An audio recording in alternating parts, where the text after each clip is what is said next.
Hello, everybody, and welcome.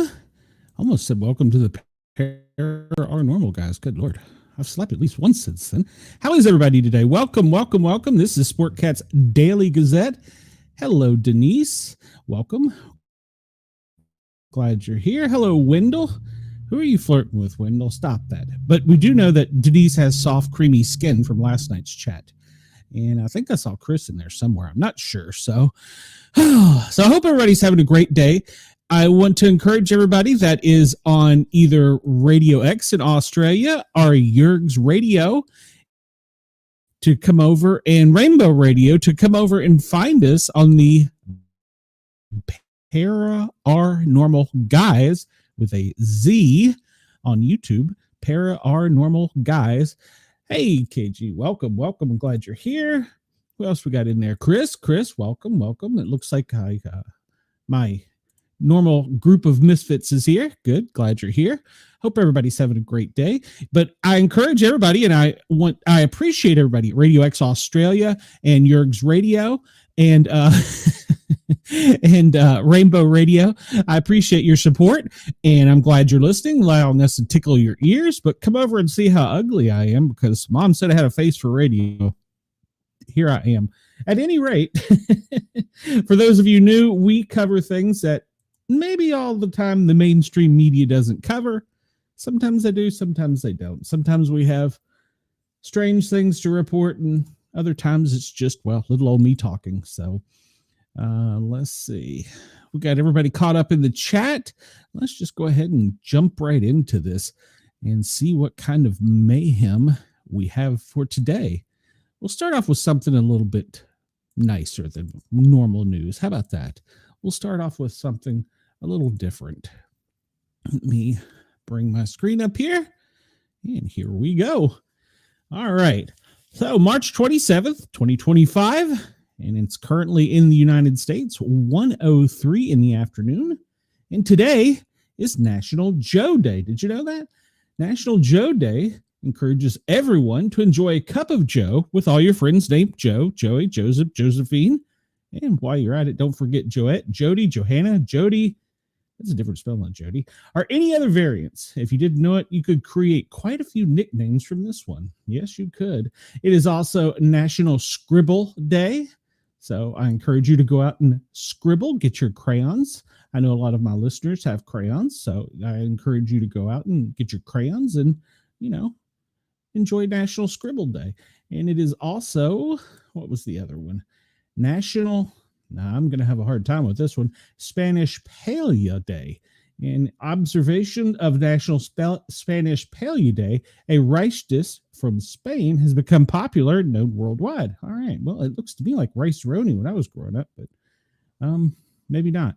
So go out and get you some Joe with a buddy and enjoy some Spanish paella. There you go. How about that? So I educated you for today. I know it's tough to do. It's a rough job I got here. All right. So we'll jump right in. This comes to us thanks to one of our alert listeners. Top MS-13 leader was arrested in Virginia. U.S. authorities have captured the U.S. M13. And if you don't know what MS-13 is, it's a nasty gang. It's a top leader for the East Coast. The FBI announced on Thursday.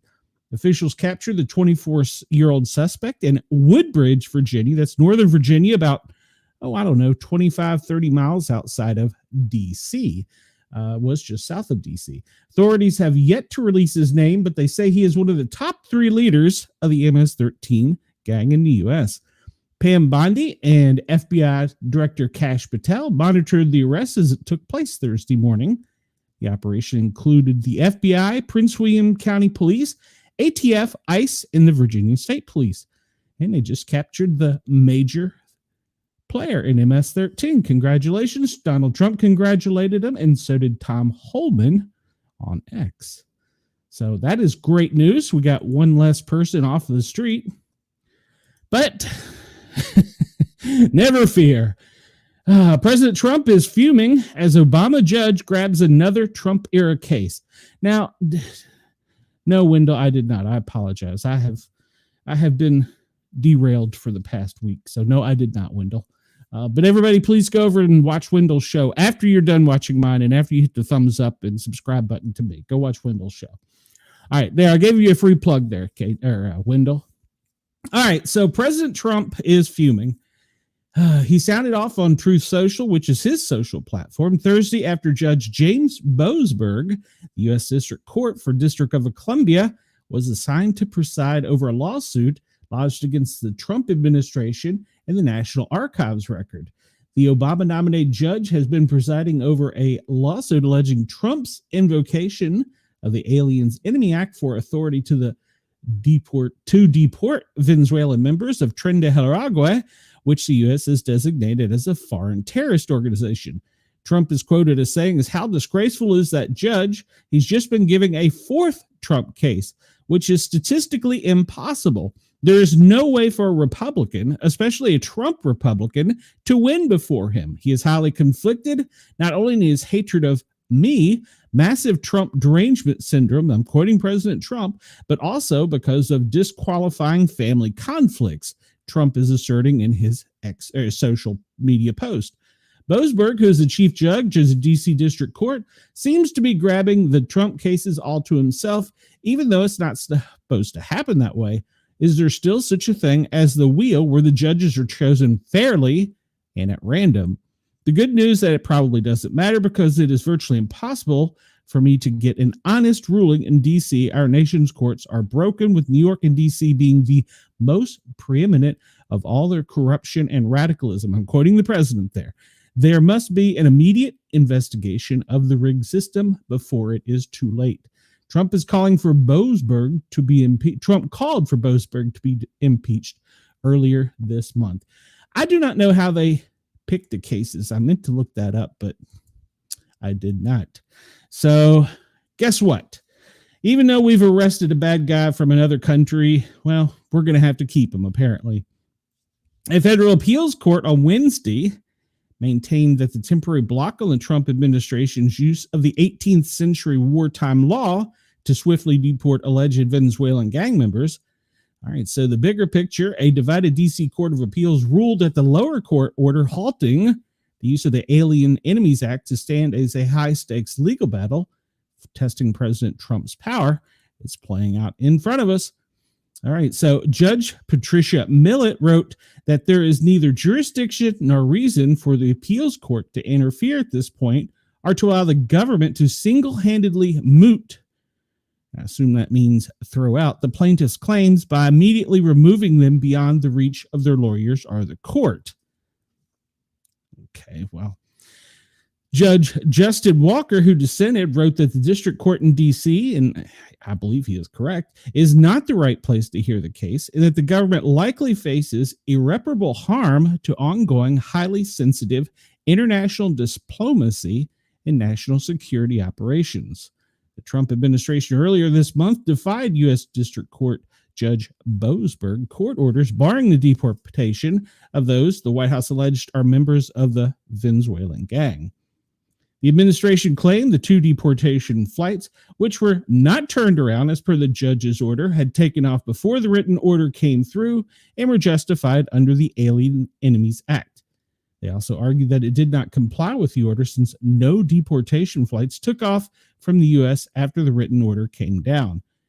Boasberg has refused to lift the ban on the deportations and slammed the Justice Department for refusing to invoke the wartime law, for rushing to the wartime law. Oh my God. Let's see who we got in here. Welcome, Brenda. How are you? Yeah.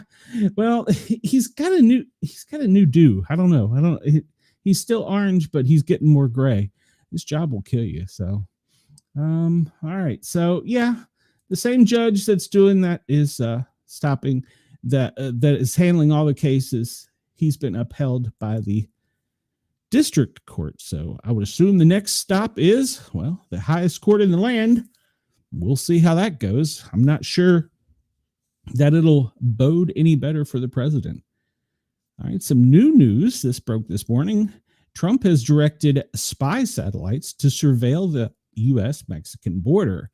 The Trump administration has directed 2 intelligence agencies to train their satellite surveillance capabilities on the U.S.-Mexico border as part of a sweeping crackdown on illegal immigration and drug cartels.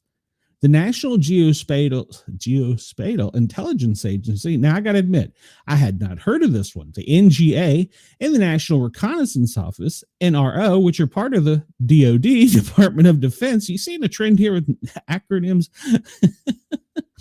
Oversee spy satellites and analyze imagery for the Pentagon and other intelligence organizations. Their engagements, coupled with troop deployment, show increasing militarization of the southern border, where Donald Trump has declared a national emergency. Reuters could not determine whether the effort, which had not been previously reported, would gather imagery of the U.S. territory. Asked by Reuters their role in the border surveillance, the NGA said it had created a task force to coordinate its support to the U.S. border mission, while the NRO said it was partnering with the intelligence community and the Pentagon to secure U.S. borders. Their participation is in response to the sweeping executive actions taken by the president at stopping unauthorized border traffic and crossing, as well as deporting those in the United States illegally, which is estimated to be upwards of 14 million. Get them out. Get them out. They have no constitutional rights. They don't get a court case, but that's just me. That's my opinion. Let's see. Oh, we got a bunch of stuff going on in the chat. Yeah, those letters do cost a lot of money for us. We talked about ad nauseum, the Signal thing. Well, it turns out we're not alone. Our friends in Australia use it as well. The national security head admits using disappearing messages on an encrypted app for work days after the revelations of the top U.S. officials accidentally texting bombing plans to a journalist on the same platform. The Department of Home Affairs Secretary Stephanie Foster said she had used the messaging app Signal and in some cases set her text to disappear after a period of time. It's a setting in the app. I use messaging apps, Signal included, for the purpose that one might typically use a phone call to set up a meeting or to ask if someone's free, she told the Senate. And Senate estimates on Thursday, should I have message that needs to be retained, then I absolutely know what my obligations are and I know how to retain it. Green Senator David Shoebridge grilled the secretary over the app in reference to a notorious incident in the United States where a journalist was inadvertently added to a Signal group chat in which national security leaders were discussing America's attacks on the Houthi rebels in Yemen. The chat included precise details about weapons, targets, and the timing of the bombing, alongside the officials using emoji-filled reactions. They're human. Come on. Messages had been set to disappear after either 1 or 4 weeks, which raised questions over whether the U.S. law had been violated, as text messages about official acts are deemed records that should be preserved. The Australian Home Affairs Department has risk assessed and accredited Signal in accordance with a system security framework and has instituted particular protections. Public service must have a work account associated with the app, and Signal can only be installed on their work devices. There is no prohibition on disappearing messages, but employees have to be conscious of their record keeping and privacy obligations, according to department officials. All right, so there you go. We're not the only ones doing this, which should not come as a shock. All right, and so in other news, a U.S. judge calls heat in Texas prisons unconstitutional, but he stopped short of mandating air conditioning. Yes, this is breaking this morning. A federal judge found the extreme heat in Texas prisons is plainly unconstitutional, but declined the the state to immediately start installing air conditioning, which could cost billions. The ruling affirmed claims brought by advocates of people incarcerated in Texas, where summer heat routinely soars above 100 degrees Fahrenheit, 38 Celsius, for weeks, but they will have to continue pressing their lawsuit later in a trial. The lawsuit was initially filed in 2023 by Bernie Teed, the former mortician serving a life sentence whose murder case inspired the movie Bernie. I haven't watched that one. Several prisoners' rights group have asked to join his legal fight and expand it to encompass all of the Texas prisoners. The lawsuit argues that hot conditions in the state facilities amount to cruel and unusual punishment that seeks to force the state to install air conditioning. Well, you know, you were the one that knew you were headed there by doing bad stuff. Texas has more than 130,000 people serving time in prisons, more than any state in the United States. Only about a third of the original, roughly 100 prison units are fully air conditioned, and the rest have either partial or no electrical cooling. The case concerns the plainly unconstitutional treatment of some of the most vulnerable, marginalized members of our society, U.S. District Judge Robert Pittman wrote in his ruling on a request for a temporary injunction against the state. The court is of the view that the excessive heat is likely serving as a form of unconstitutional punishment, but the judge said that ordering the state to spend millions, hundreds of millions, if not billions of dollars to install permanent air conditions in every prison could not be accomplished before such an order would expire. Pittman said he expects the case will proceed to trial, where advocates for prisoners continue to argue their case. He also issued a warning to the state that they will likely win at trial that the state could face in order to install air conditioning. The judge also noted that the state legislature, which is in session through May and writes the 2-year state budget, is also considering bills that would require air conditioning to be installed in prison.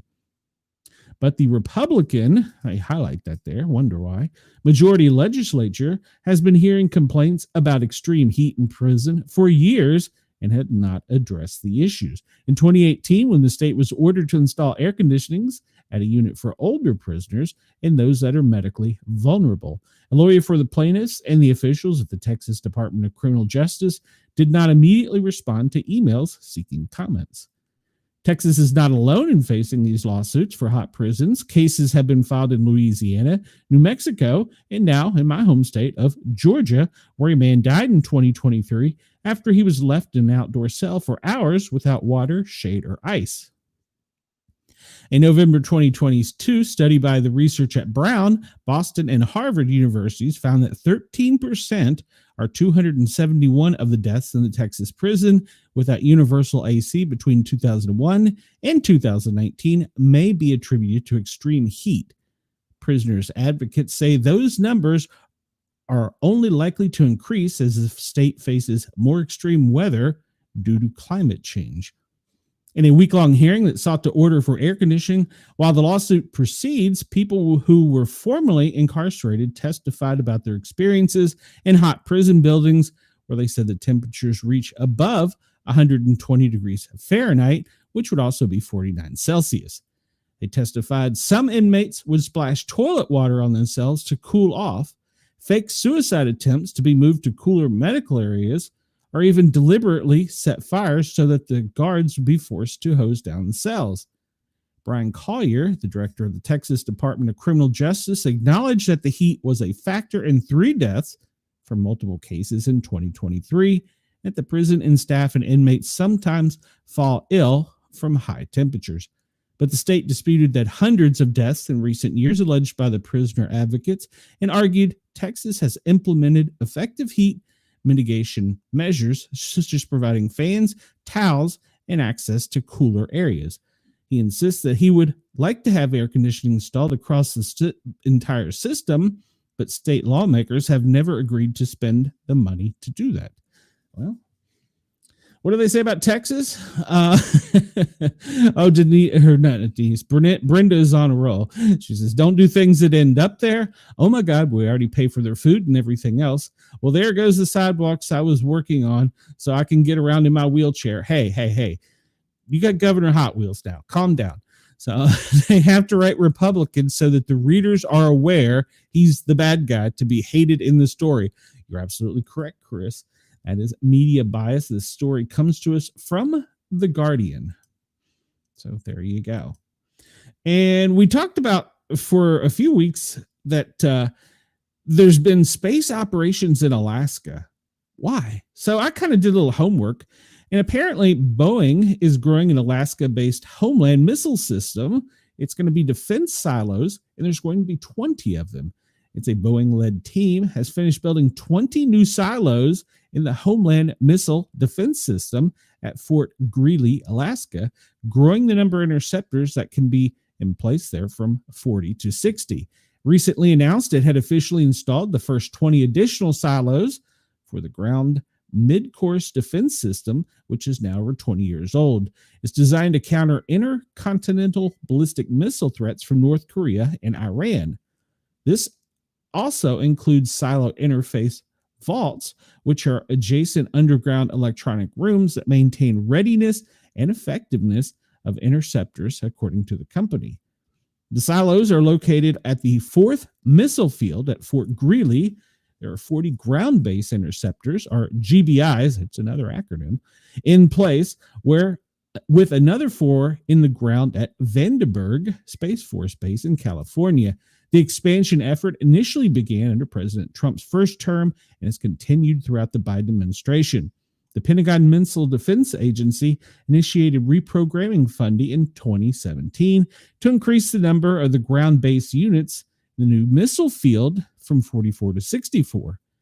And the senator in Alaska has recently, and he's a Republican, proposed a bill to expand the GMD system from 64 to 80 and consider a similar site on the east coast of the continental U.S. part of possible elements of President Trump's, quote, Golden Dome missile defense architecture for the homeland. The president signed an executive order to establish a missile defense shield during his first few weeks in office. And Boeing won a contract from the MDA. I'm going to go back and remember what these acronyms are. To integrate testing, that's why we're seeing all those restrictions on flights up there, to ensure the readiness of the GMD system in the summer of 22. Boeing originally held a development and sustainment contract for the GMD system, which was set to expire in 2023, but they split the contract to encourage competition and drive innovation amid system modernization efforts. So they have awarded Northrop Grumman part of the contract as well. So they will determine whether there will be more silos needed, apparently. And I don't know if I brought it up, but there is also a effort by the Alaskan government to make the homeland, or I'm sorry, not the homeland, but the Space Force larger and take up some national park service. So that's going on, and they're doing testing up there. So Brenda says they need to worry about fixing their planes. Well, after this article, you might argue that, Brenda. According to news coming out today, China is practicing dogfighting in space. I thought dogfighting was illegal. Isn't that what they got Michael Vick for? The capability gap between the U.S. and its competitors has significantly narrowed. Chinese satellites have conducted coordinated maneuvers with synchrony and control, a top Space Force official revealed Tuesday, dubbing the moves dogfighting in space. The service is starting to see our near peers focusing on practicing dogfighting in space with satellite-on-satellite operations. Vice Chief of Space Operations General Michael Gilton said during an annual McLeese Defense Programming Conference. With our commercial assets, we have observed 5 different objects in space maneuvering in and out and around of each other in synchrony and in control, and that's what we call dogfighting in space. They are practicing techniques, and procedures to do in-orbit space operations from one satellite to another. Following his comments, Space Force confirmed he was referring to a series of Chinese satellite maneuvers in 2024 in low Earth orbit involving 3 24C experimental satellites and 2 Chinese experimental space objects. While dogfighting traditionally refers to air-to-air combat between fighter jets, with the concept that what that concept looks like in space and where the dynamics differ significantly is less defined because there's no friction or atmosphere, objects must rely heavily on thrusters to maneuver. They also have outlined several other adversarial threats in orbit, including nesting dolls. Oh, that doesn't sound good. That could launch anti-missile weapons satellite that shadow U.S. satellites, and satellites equipped with grappling arms that can tow another satellite are hold it hostage. He also flagged Russia's development of a nuclear weapon designed for space. Unfortunately, our current adversaries are willing to go us against international normal behavior and gentleman agreement, and they are willing to do it in a very unsafe and unprofessional manner. Okay, remember the Air Force blew up stuff in space blew up nuclear bombs in space to see what they would do in the 40s and 50s. So, all right. So think about that. The capability gap between the U.S. and its competitors has also significantly narrowed, he said, urging the U.S. to rethink its approach to space behavior, and the adversaries don't gain the upper hand. And his comments follow aggressive calls from Space Force leaders for more resources to establish space superiority for use military force, including offensive weapons to control space domain. We're going to cover that in a second. To get the new service's space superiority mission, he said the service needs to change its culture and training and buy new kit. We're only going to be as good as the amount of resources we're willing to put towards space superiority, he said. I'm not sure what he means by new kit. So, well, all right, let's see what happens here. Whoa, it's official. This came out last week, and I didn't see it. Space Force wants to use lasers in space. Let me catch up here with the comments. Yes, Brenda, Denise, yes, okay, gotcha. All right. So despite the name, Space Force doesn't have much force in space. The service is trying to change that and build up its orbital warfare capabilities, according to the Chief of Space Operations for Space Force. Earlier this month, Space Force General Chance Saltzman outlined ways he intended to add offensive elements to his branch. Speaking at the Air and Space Forces Association's Warfare Symposium, they have a symposium for this, talked about the concept of space superiority, especially the outer space version of air superiority, and what it would take to achieve that against near-peer adversaries. That includes employing kinetic and non-kinetic means to affect adversary capabilities through disruption, degradation, and even destruction if necessary. It includes things like orbital warfare and electromagnetic warfare, and its counterspace operations can be employed for both offensive and defensive purposes at the direction of combat commands.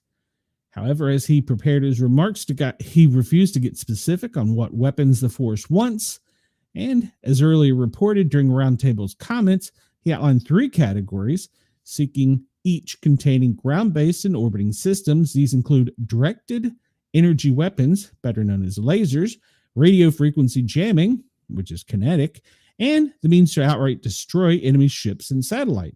The mix of weapons is meant to give the widest range of capabilities and deal with targets at varying distances in orbit, according to sources. Those proposals are a notable change from past visions of the space-based weaponry. We talked about this. It was a gentleman's handshake. Well, apparently it's changing. A Cold War in space is happening. The U.S. military, including the Army and Air Force, looked at potential ways to arm troops in orbit that range from handheld pistols that would use springs to fire bullets to anti-satellite rifles based off Claymore mines. One Air Force video from the 60s imagined space planes that docked in orbiting stations firing missiles at enemies. Let's go back to the 60s, so we probably already have it. Notably, weapon systems in space present unique challenges, and various tests have shown over recent decades. Outright physical destruction from hard kinetic interceptor strikes can cause a wide amount of debris that remain in space, presenting harm to other satellites and spacecraft. Lasers and jammers could take out enemy satellites without causing that, they say, but they refuse to get into specifics on what kind of jamming weapons that they're looking for. So, interesting. Since its inception just over 5 years ago, Space Force has primarily been focused on building the American's military satellite network in orbit for better communications and early warning missile launch detection capabilities.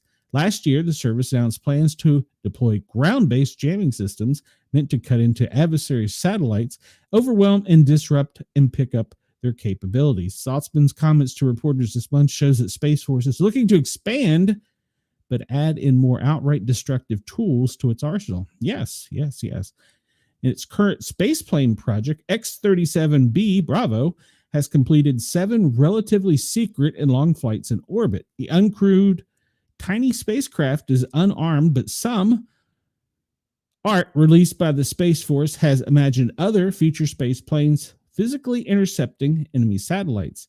He added at the symposium the service would soon publish Space Force doctrine document, which would outline Space Force's vision for orbital control and warfare in detail.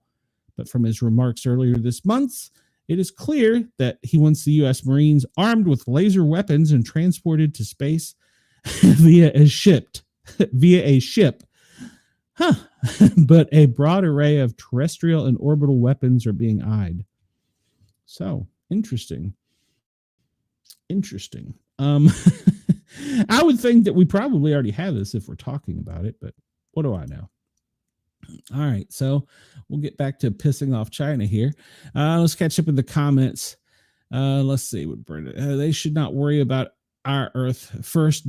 They should worry about our Earth first, not space. Well, that's true, but if the enemy's already using it, who knows? All right, so the U.S. Army plans Australia test of missile launcher that has irked China.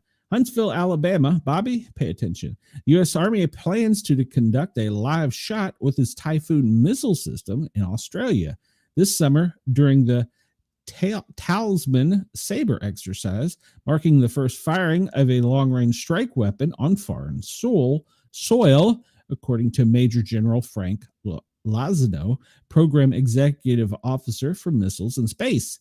The Army will deploy its second battery and will fire an SM-6 missile from the system's launcher, he told Defense News in an exclusive interview at Redstone Arsenal amid the Association of U.S. Army Global Force Symposium.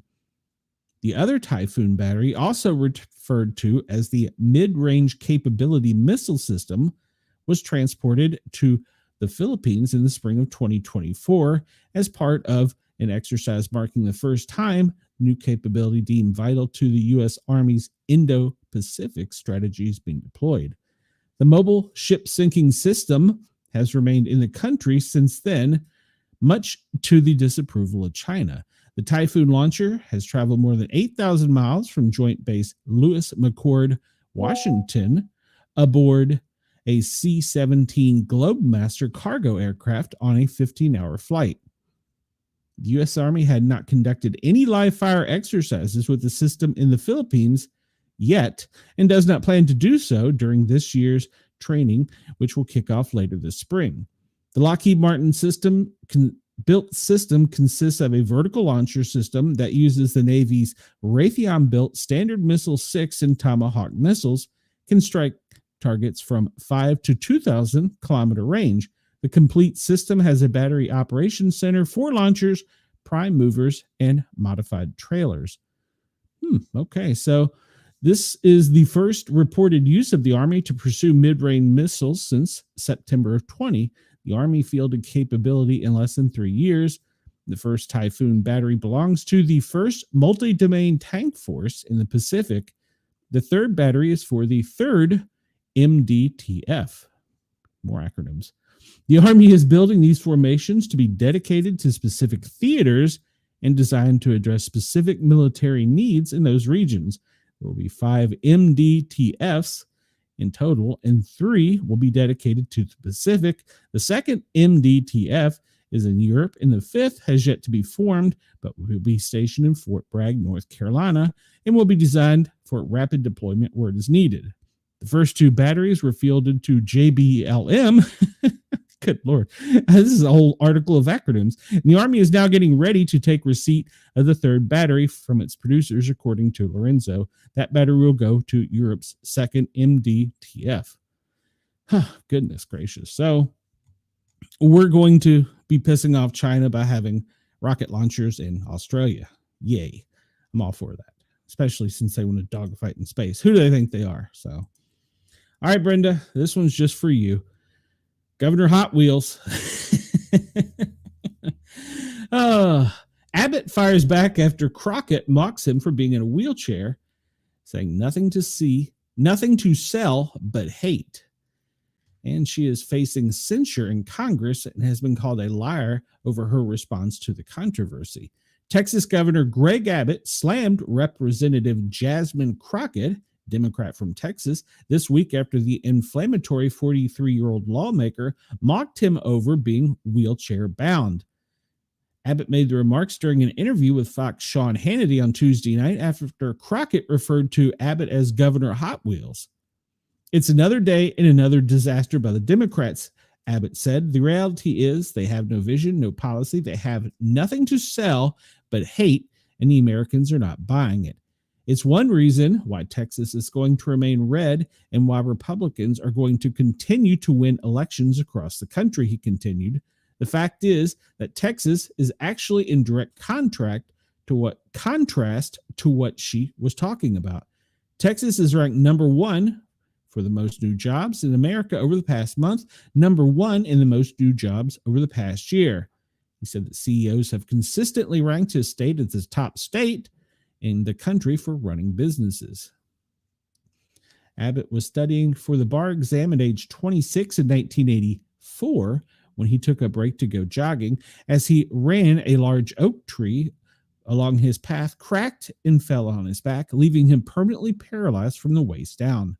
Doctors discovered several crushed vertebrae splintering into his spinal cord, broken ribs, and damage to vital organ, Abbott has said on his website. Well, Governor Hot Wheels. And by the way, there is also already a meme out of Hot Wheels cars that are wheelchairs that I'm pretty sure AI will probably make a thing before long. So that could be a challenge coin, Brenda. We could make a wheelchair challenge coin that looks like a Hot Wheels. That might be something to sell. I don't know. I wonder if it'd be popular. I'll make it. I'll do it. Yeah. All right, here's something you don't see every day. The Trump-Putin fake news reporter was on AP's misinformation team.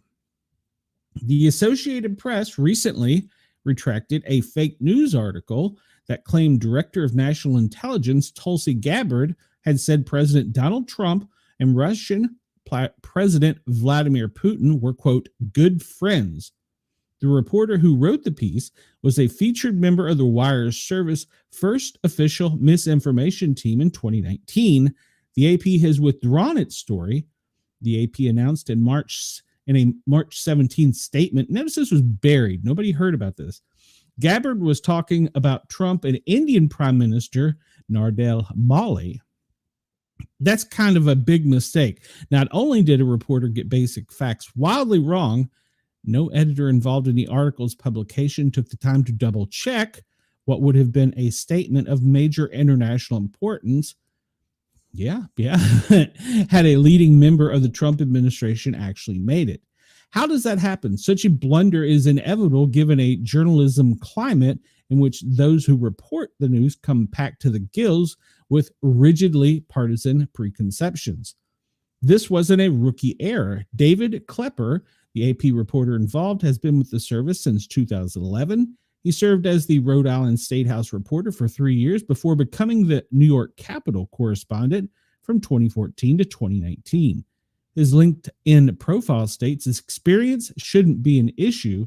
His actual duties at the AP from 2019 through the summer of 2024, however, surely are. They call it journalism. AP launches misinformation team to expose false info, the news outlet crowded in November of 2019.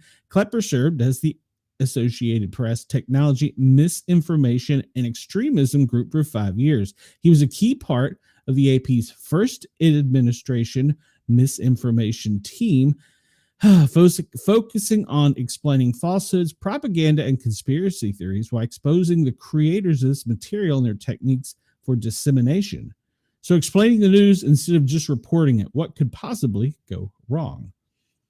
as misinformation reporter David covers the nexus of extremism, disinformation, technology, a 2022 AP announcement of additions to its Washington bureaus read, he has written extensively about the impact that misinformation has had on information elections around the world, including the U.S., the Ukraine war, COVID-19 pandemic, and more, frequently breaking news about Facebook, Twitter, and other technology companies. In his work, he has routinely revealed distinctly partisan animus, and he specifically did so with Gabbard, the official whose quote he got so twisted. Here's part of the original article that the AP deleted from its quote corrected version. Gabbard, remember this is misinformation, Gabbard, who oversees the nation's intelligence service, has in the past echoed Russian propaganda about the war and expressed sympathy for Russia. It wasn't the first time he wrote in that vein. He utilized the same loaded prose against Gabbard February 12th, reporting on her DNI confirmation by the U.S. Senate, and the AP has not retracted it. Keep in mind, these aren't opinion columns he's penning. His articles are presented as straight news from the AP. Fact check, AP fact checks aren't factual. In August of 2020, Klepper co-authored an AP fact check that decreed it a matter of unassailable truth that leftist Antifa radicals were being falsely accused of engaging in acts of violence at Black Lives Matter street protests. This hollow claim was largely the nefarious work of white supremacy groups that were promoting some of those falsehoods online, the AP proclaimed. His J6 coverage was even more over the top. This is what the AP calls news writing. By excusing former President Donald Trump of his responsibilities, minimalizing the mob violence, and casting the writers as martyrs, falsehoods about the insurrection aimed to deflect blame for January 6th, while sustaining Trump's unfounded claims about free and fair elections in 2020 that he lost. Good Lord. He wrote that as part of a January 2022 news piece that could be described as frothing screed. And here's Clapper's view on Musk in May of 2023, shortly after the billionaire bought the platform known as X. Musk has laid off much of the staff at Twitter dedicated to ferreting out misinformation and toxic content, and has since emerged as a source of misinformation himself. A new Twitter feature called Community Notes was created to allow users to add context or fact-check claims themselves, but no community notes were attached to Musk's own tweets about the gunman on Wednesday. It's hard to act like you don't have an axe to grind when you're chopping up your beat like that. There's so much garrulous errors as Glaber quote fiasco comes about. When the news is treated as a vehicle for prefabricated agenda, it's only a matter of time before elementary facts and grotesquely mishandled along the way. After all, they're just ingredients to be sliced and diced in the creation of a greater dish that is meant to be anything but truly informing the reader. All right, so that comes to us from the Liberty Nation News, where they promote free thinking and free speech. So you notice that wasn't put out on regular news. Shocker. All right, come on, give me my button. All right, I'll just make my own button. What do we have here? Let's see. Brenda is in the chat today. I love it. Let's see. Yes, I can't say that word on radio, Brenda. She is fired. Well, I'm sure she's going to win in another election or two. And Brenda says, I'm going to run for governor of Texas. Well, all right. I've had talks with him. He is nice. I assume you're talking about the governor. And Brenda should roll for governor. It's probably safer, according to Chris. Denise says, you've got my vote. Hey, I'll vote from here. I can vote in Georgia and Tennessee. So there you go. Yay, there's 3. I'm on the move. Well, you're on the roll, Brenda. I need to run for mayor of Susie's Town first. Oh, Lord. I don't know where that's in Arkansas, isn't it? God save Arkansas. All right, so we're almost covering our first hour in news. That's shocking. Haven't even got to our normal wheelhouse of stuff yet. There's been so many headlines. and so many that the mainstream media has not reported, which is why you need to come over and find us on YouTube, where we look for these obscure articles or these things, and we read them. And sometimes I will blurt out my opinion, and I'm sometimes biased, so I will admit it. But it does allow for a different form of media. We encourage you to come over to the Paranormal Guys. Paranormal Guys is spelled with a Z, guys, Guyz. So come over, like, follow, share, and subscribe, and you can join the comment, and you can roll in here with Brenda, Chris, Wendell, Denise, and KG, my regulars, who I love and appreciate. All right, another article we didn't see anywhere else. North Korea has sent 3,000 more troops to Russia, according to the South. And we see a picture here of Kim Jong-un in front of a very large drone. North Korea has sent 3,000 additional troops to Russia in January and February in continued support for Russian President Vladimir Putin's war on Ukraine, South Korean military sources said Thursday in its latest assessment. The South Joint Chief of Staff said North Korea has also been sending more missiles, artillery equipment, and ammunitions to help Russia, and that North Korea could increase its weapon supplies further depending upon the war situation. Russia and Ukraine recently agreed on a limited ceasefire, though both sides have accused each other of violating it. Yeah, we haven't heard much about that.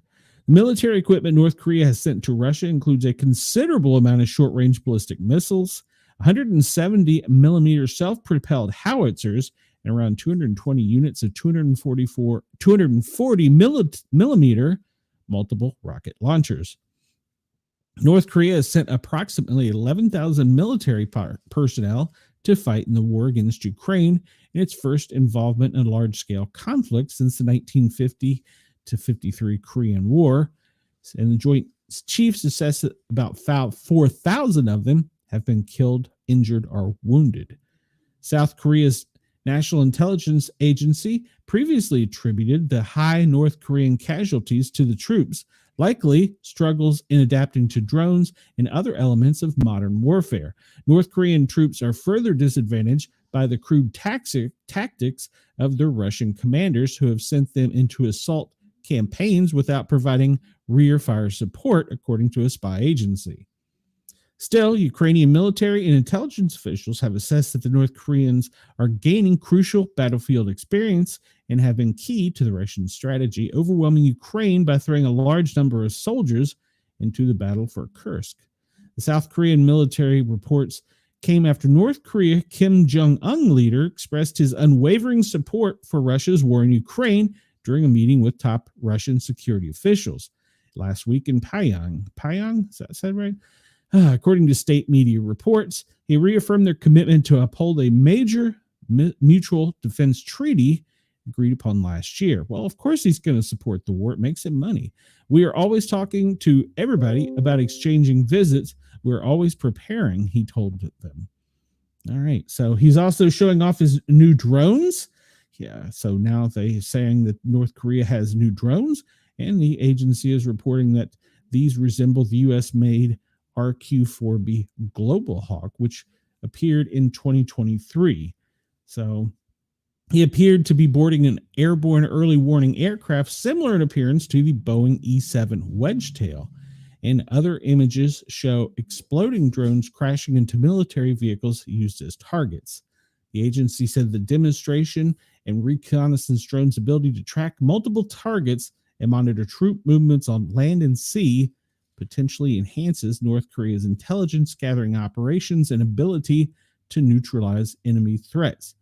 The report said new exploding drones are designed for various attack missions and features unspecified AI capabilities. Kim Jong-un has expressed satisfaction with the drone's performance and approved plans to continue and expand production, emphasizing that drones and AI should be a top priority in efforts to advance his armed forces and adapt them to modern warfare. Well, all right. So Kim Jong-un is approving drones that explode on impact. Interesting. When asked about the possibility of early warning aircraft, with which North Korea state media unveiled for the first time, Spokesperson for South Korea's Joint Chief of Staff said that North likely had modified an existing plane to create an early warning aircraft that may have used certain components from Russia. He said the aircraft's operational capabilities have yet to be proven. All right, so there you go. Our friends over in North Korea are sending people to help in Russia, and they're building drones. All right, so let me catch up here. People are stupid. The biggest military is the USA, Russia, and China. If they join, it's good because you don't want China and Russia. I'm assuming it's against U.S. She must be mad. She's yelling into her phone, and it's not translating well. I don't know what you're saying, Brenda. So she's on a roll. We'll hop over to our regular stuff here in a second, but Trump is calling for Congress to defund NPR and PBS. President Donald Trump called on Congress to stop giving taxpayer money to the governmental-run media entities, National Public Radio, and the public broadcasting services. NPR and PBS, two horrible and completely biased platforms, networks, should be defunded by Congress immediately.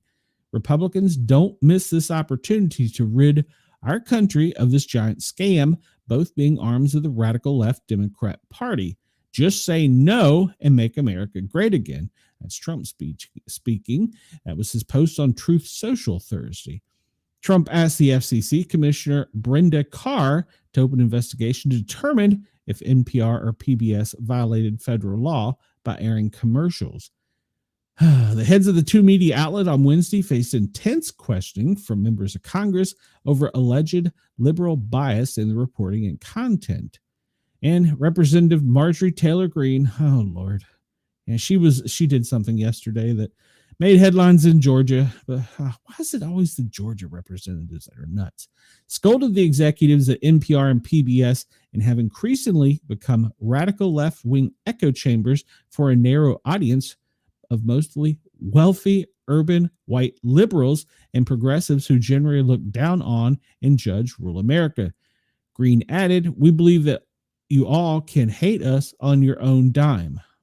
We believe that you can all hate us on your own dime. Okay. Senator John Kennedy, who's a Republican for Louisiana this month, introduced legislation to end federal funding for NPR and PBS.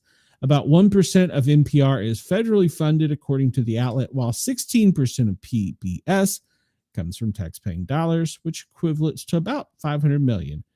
Republicans have long threatened to strip funding for NPR and PBS, but have never acted. Nearly twice as many Americans support the continued federal funding of public media outlets as opposed to it, according to a survey released Wednesday by the Pew Research team.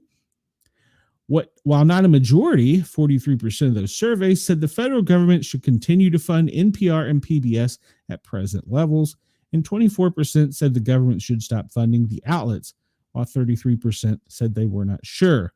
Broken down by party, 32% of Democrats said they regularly get their news from NPR, compared with only 9% of Republicans. 31% of Democrats and 11% of Republicans said they regularly watch PBS. I can't recall watching PBS since I was a child, and it seems like it was Sesame Street and the Electric Company.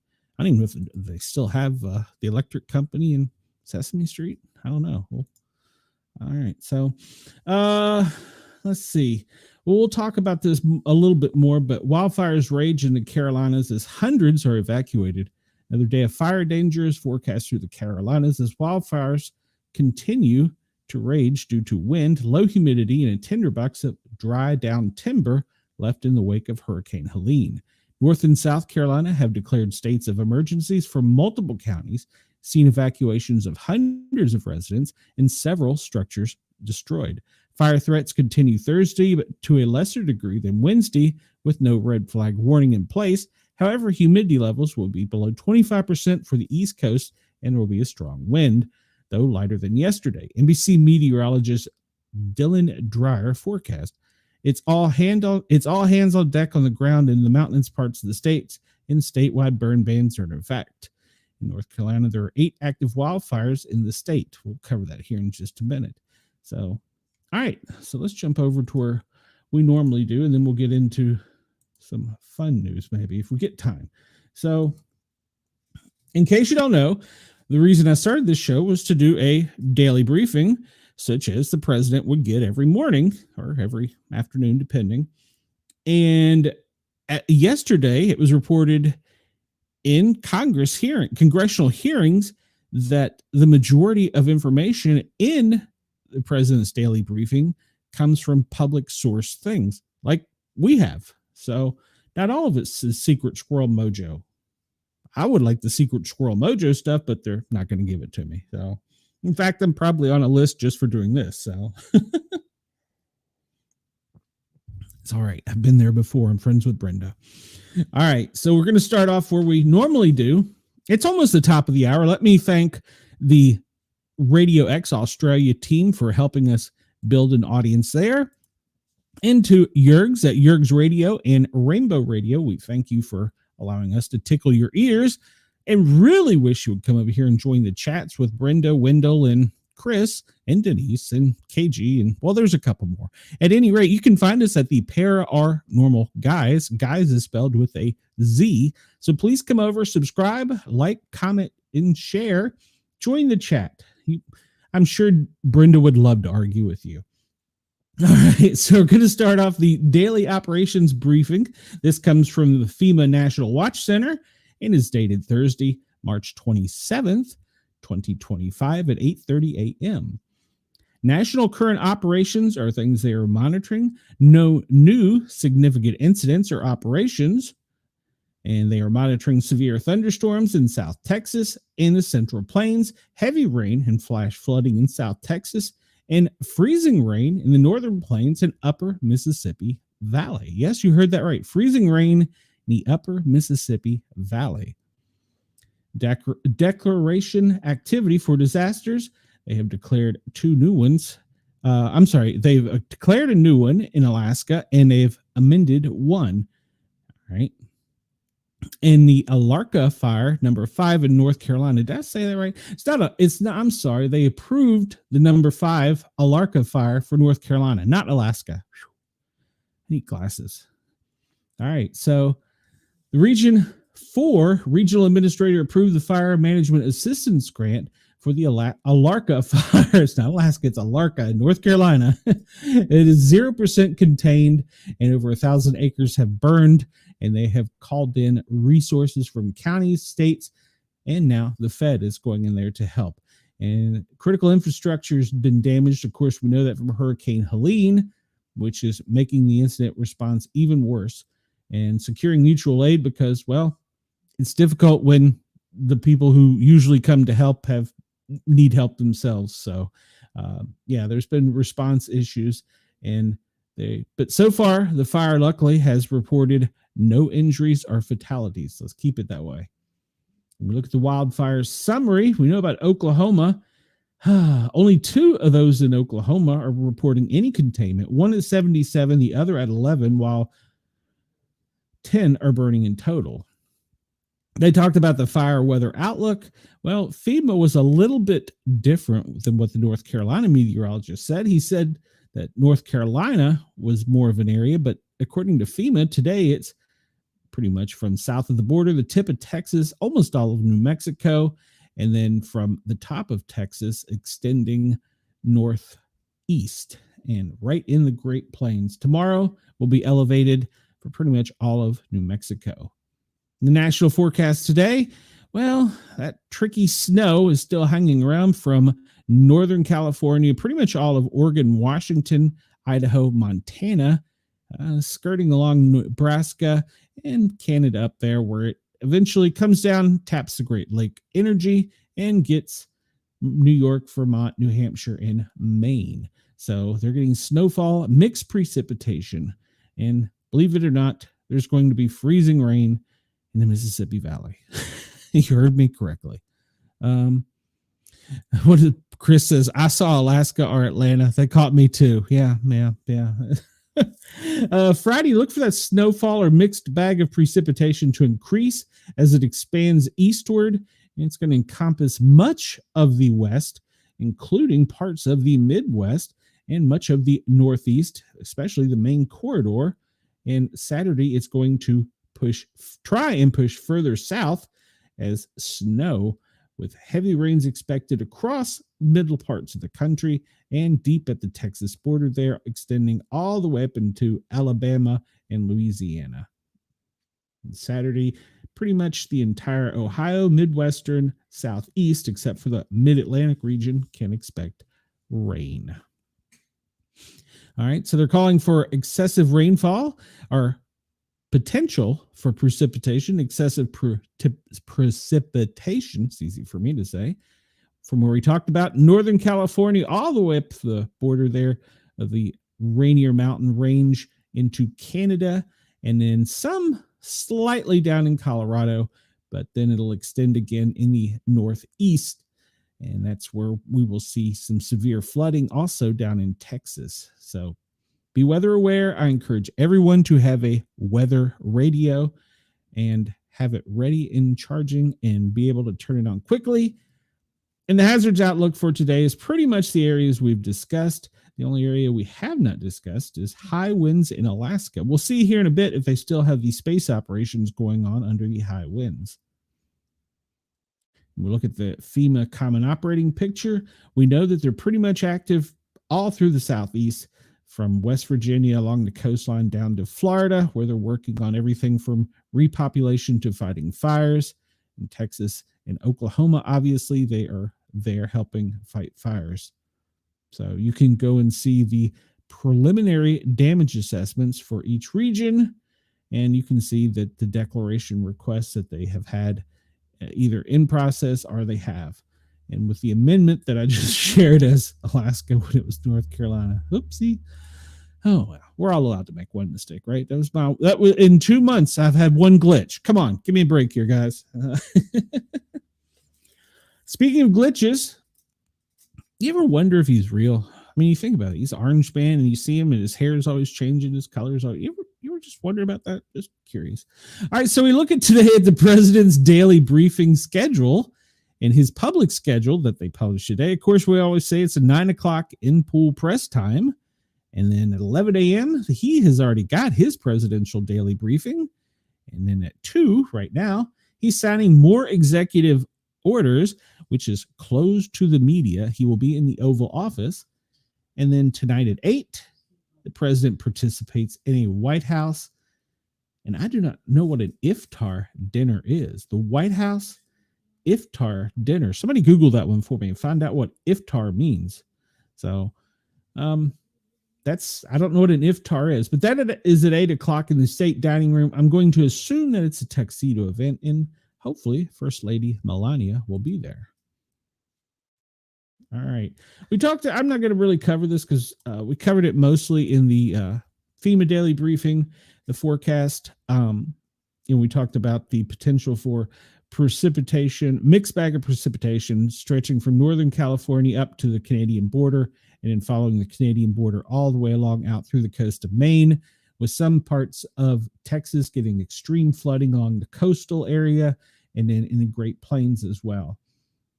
There are no tropical warnings or outlooks. Everything looks good, even coming up for the weekend. So if you're planning on going out and boating, be safe. Everything looks nice and fine out there. And in the Pacific, it appears that there is nothing there either. So you can go out and enjoy the weekend coming up. And the potential for severe weather, as we expressed in Texas and in the Midwest, will only continue through tomorrow. After that, everything should pretty much be rain the day after. And the other things that we have to worry about, let's say we've covered all that already. So yeah, we've done this.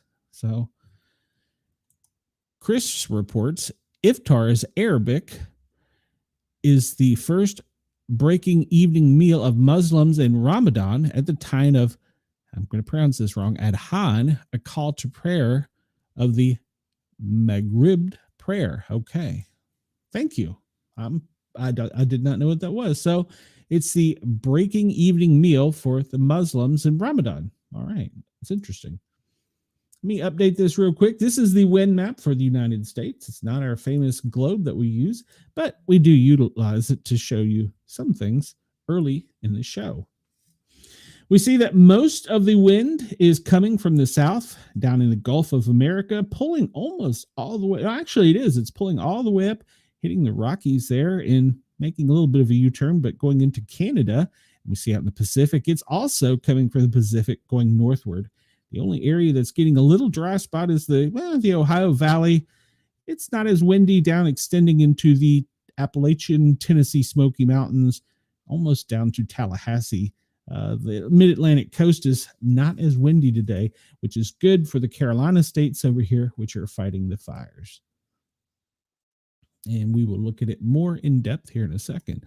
Chris says, I love how this map highlights Columbus, Ohio, when no other map does.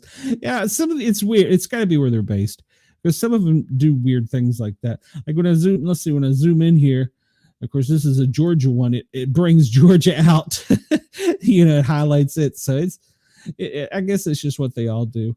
The blue dots represent earthquakes. Wendell, we will discuss some earthquakes here in a moment.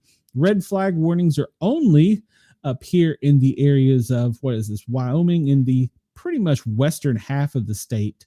The severe precipitation coming out the Pacific that we discussed is creating some high wind advisories through the, the Rogue Valley going down into Southern California. Northern California. And then the one storm we see that's pretty intense, pretty much from, I don't know, what would you say? That's from Jefferson City, extending almost all the way up to Illinois to the Great Lake there. So, and extending eastward into the tip of Louisville.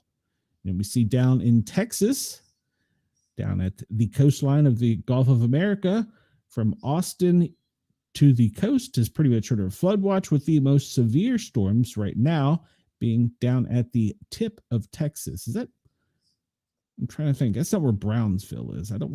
Brownsville is further northeast, I think, or northwest. So, and that's pretty much it for precipitation, except, this is up in Canada, off the coastline there, New Brunswick and Nova Scotia. And we know that it is snow. That front that was coming across the United States is now pushed out and affecting Bermuda.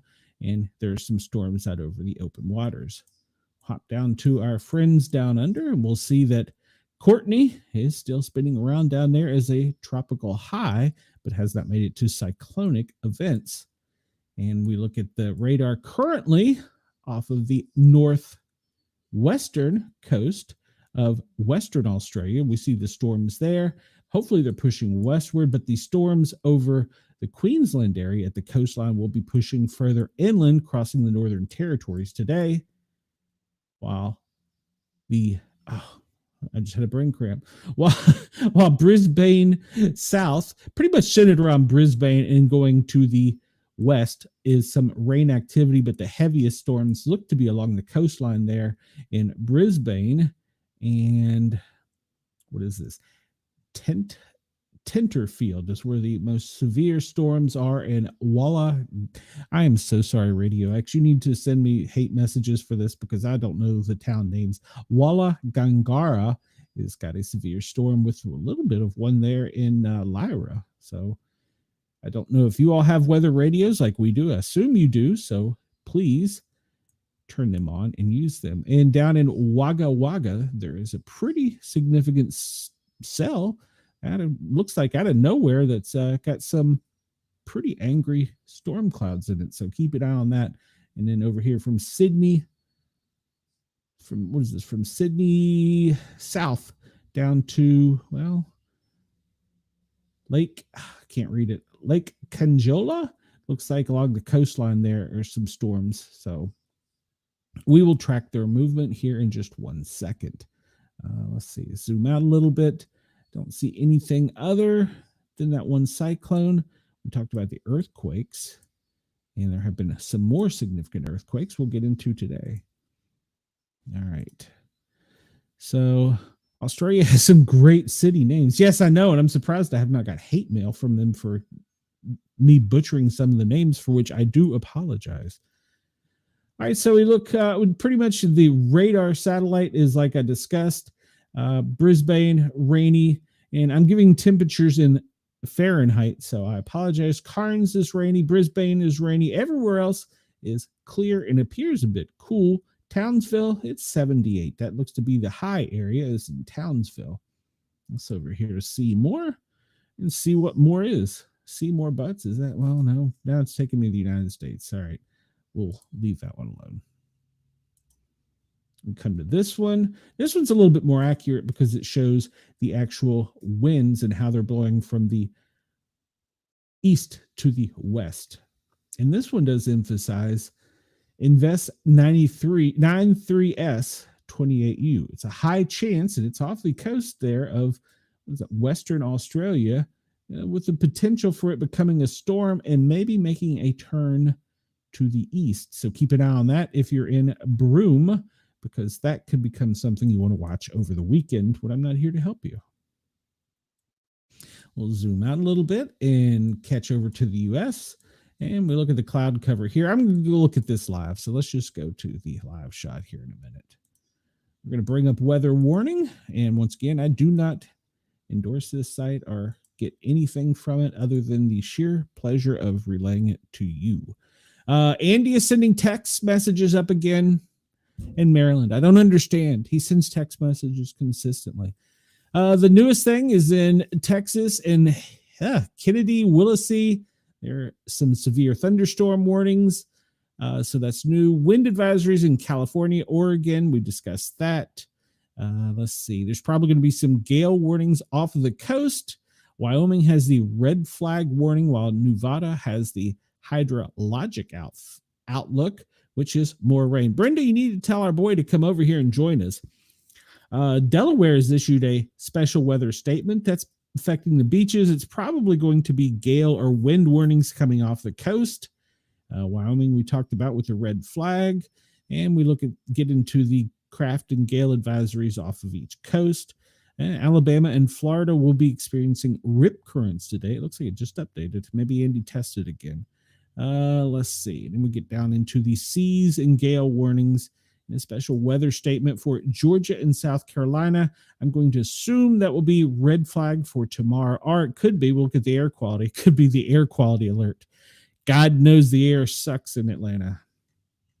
All right, we'll skip up here real quick to make sure nothing new popped up in the past few minutes. It's all for Texas. Texas is getting some severe thunderstorms. So if you're in Texas, keep an eye on this.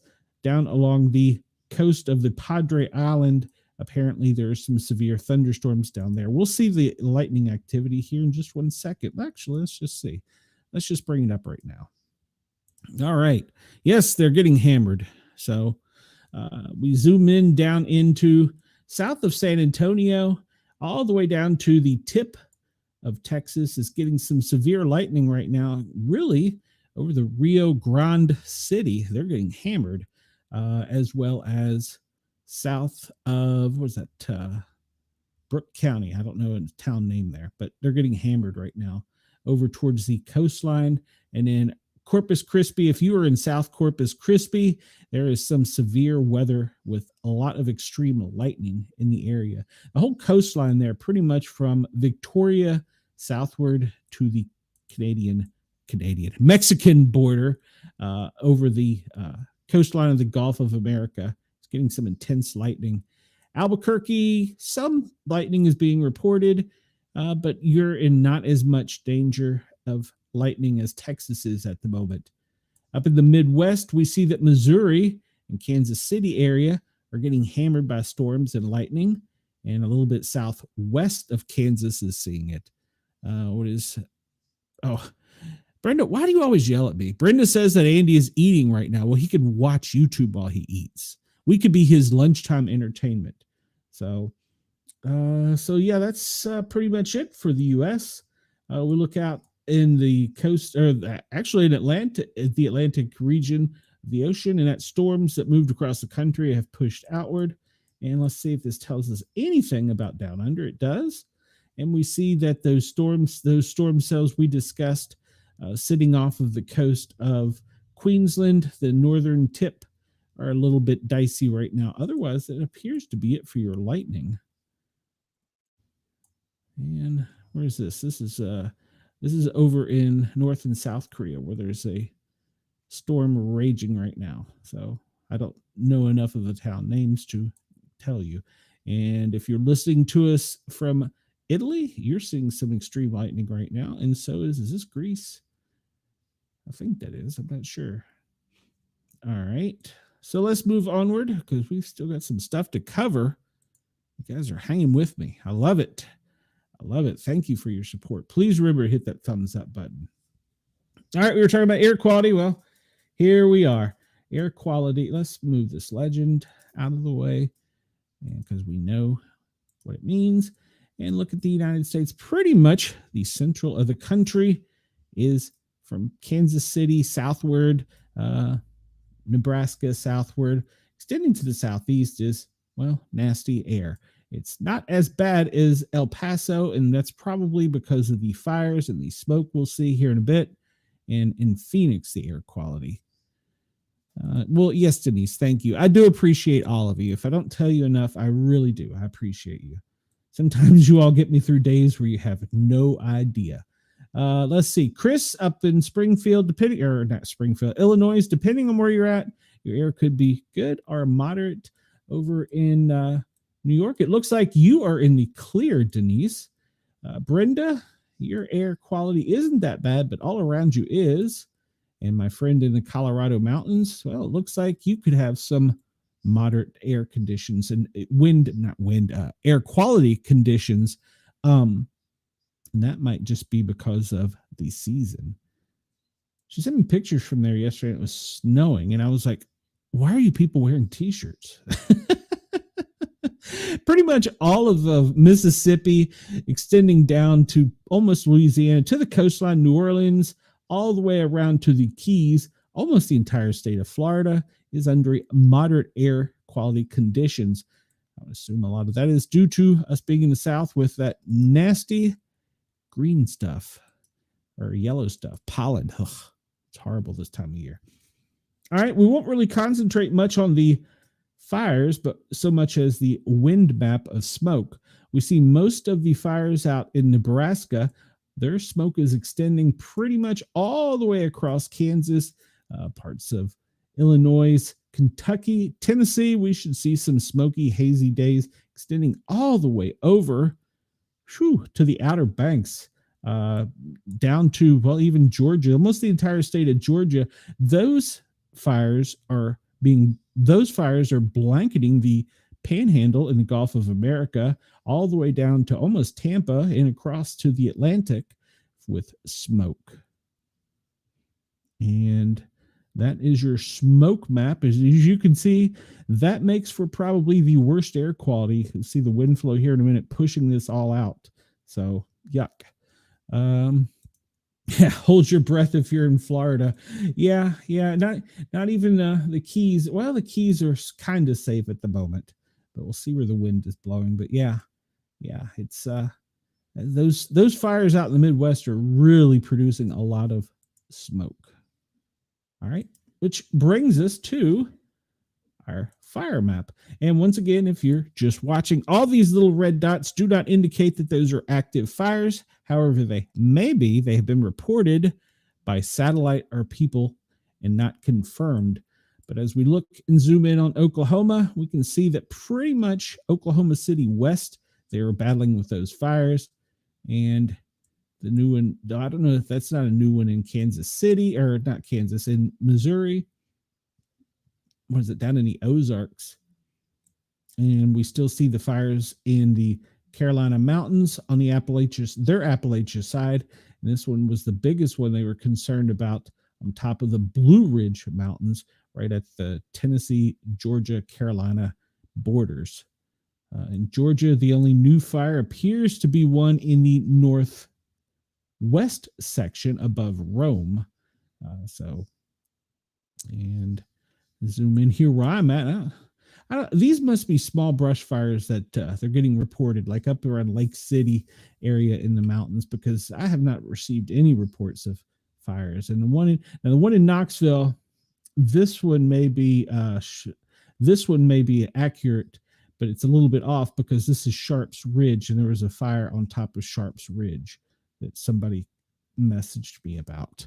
So, and then we see off the coast of North Carolina, those fires in Wilmington, in, I can't remember this county name, Juniper Creek Gameland. Oh, by the way, let's zoom down to Florida and see what they're doing. They have one fire reported, and what is this? In the Ocala, it's in the southeast section of the Ocala National Park. And then we look down here, and they have almost got it quenched in Homestead, right along the Route 1 corridor going out to the Keys. So, good deal. What is that one there? That one's been contained. All right, good. They're getting some containment on the fires in South Florida. All right, so that is your fire report. Let's go up here to Montana and Wolf Point. There is one been reported in Cottonwood and Spring. I think that's new. The red flag warning we talked about in Wyoming. And down here these are probably wind advisories. No, fire weather watch in the lower section from Denver south and the lower section of Albuquerque and part of the tip of Texas, just the tip. All right. I pulled this one up because, well, it's that time of year. Tree pollen hasn't changed pretty much. The line extending from Northern California all the way across, covering much of the Midwest, all the way to the Atlantic seaboard, is anywhere from green to yellow in pollen, with in the South, in Georgia and Alabama and the two Carolinas being red. Texas, you're getting red, meaning the pollen is high there. The grass pollen is pretty much in line with that, but the breathing index, according to the National Weather Service, says that pretty much a large section of the country is okay, but we just reported that it wasn't. What the heck? So shame on you, National Weather Service, or this is Weather Channel, whoever this is. And where's our pain index? Where's aches and pains index? I don't understand this map, but it's from the Weather Channel, and it explains aches and pains with higher or lower levels of weather-related pain based on surface pressure, humidity, precipitation, wind, and temps. And Brenda says, I can't tell. What can't you tell, Brenda? Is it a secret you can't tell me? But there is your aches and pains map. It looks like the most severe aches and pains are from Montana westward, almost Oklahoma. And pretty much that's about it in the United States. Otherwise, it's just kind of achy and painsy over through the Midwest. I don't understand that map, but I like talking about it. So, all right. So we're going to go to our favorite. This is the fan favorite. If you're new to the channel, or if you're listening, this is the big blue globe that you can spin around. It's AI and wind, and you can look at wind around the world, and you can spin the globe like a top, or would be a ball. Unless it's in Brenda's case, it would be a pizza. It would be flat. So, all right. So see the winds off of the Pacific. It's still trying to make its way inward. It sat there for a while off of the coast of Seattle down into Oregon. It's still just kind of hugging the coastline. And we talked about how today much of the air is coming up from the Gulf of America, coming around Florida and up. And sometimes it's extending outward over the, what would that be, the Chesapeake Bay region over there. So the only front spinning otherwise would be over, what was that, New Brunswick, Nova Scotia. We don't see any activity in the Atlantic. Looks pretty event free. And we'll go down to our friends in Australia and see what their winds look like. And it does look like we talked about, extending from the east, going westward, pretty much from Queensland end, will be windy. This is the cyclone that we discussed earlier, and this is the potential for a cyclone we discussed earlier, spinning off the coast of Western Australia. And they said that there's a small percent chance that it may pick up and turn eastward. So keep your eyes on that if you're in Australia. And if you're just listening on Radio X in Australia, you can come over and find us on the Para Our Normal Guys. That's guys spelled with a Z. And you can subscribe, like, follow, and share, and you can see the wind map. It's pretty cool. And if I have to, I can make it flat for Brenda. So just to make her happy. So we can, let's see, I can do that, I think. Is it? Yeah, there you go, Brenda. There's the Earth. There's the Earth for you, Brenda. The entire Earth in one big picture. You can see everything north to south and equator line straight across. Right there for you, Brenda. So there you go. Just for you, Brenda. So your pizza box. Why can't we have it in a pie? Now I'm hungry. Now you guys got me hungry. All right. Just me trying to make Brenda happy. Keep a fan happy. I love all you guys. Come on now. All right. So while we're doing that, we will look at Noah's version of this where they just show the clouds. They do not show the movement. I wish they did. That would be so cool. But we see the cloud cover, and if you zoom in, you can't really tell it, but that's probably the smoke that we were talking about. Brenda says she's proud of me. Well, thank you. And you even spelled my name right. Thank you. Thank you. It's Glenn with one N. The other N was dropped at birth, and they never could find that sumbitch. So there you go. This is probably the smoke that we talked about earlier extending across. So yeah, Oklahoma City, I feel so sorry for them with all these fires. We look at their air quality there is horrible, and the smoke that it's producing is visible, obviously, from radar. And we look at our big blue globe. Can't make this one a pie. I don't think I can make this one a pie for you, Brenda. I'd have to go look. But for some reason, Australia is divided. Oh, that's the day and light map. So we see the cloud cover over Australia because it is still early morning in Australia. Thank you all for tuning in. Thank you for allowing me to tickle your ears overnight or as you're waking up. It's got to be horrible waking up listening to my voice. Brenda, no, I have not. And I really wish you would come over and join the chat. So this map is mainly for Wendell. Let me refresh it because he's always curious about earthquakes. I don't think there was anything new. Let me pull this up. That was yesterday. No, wait a minute. There was in San Francisco. I saw this earlier for Wendell. Let's see. A 2.6 in Alum Rock, California. Not to be confused with Canada. That's the only earthquake that is new in the United States. Nope. There was another one up in Petrolia, 2.9. So there's been two small quakes in California. I know Wendell likes this map. So, all right, you can zoom out and see the entire continent or the entire world, and it's flat for Brenda. In Australia, you have had no earthquakes on your continent. So there you go. We'll pull up this real quick. I'll refresh it to make sure I don't miss anything. This is the Global Disaster Alert and Coordination Center, and they're concerned about disasters worldwide. And you see, we talked about the earthquakes offshore. This is the new one, but this is going to be, where's this one? It doesn't tell me. It just says that it was a 5.7 offshore. What shore? Which shore? So yeah, can I zoom out? Oh, okay. So it's off the shore of South America. There we go. All right. Why did it not let me do that without zooming out? I do not know. All right, let's go back.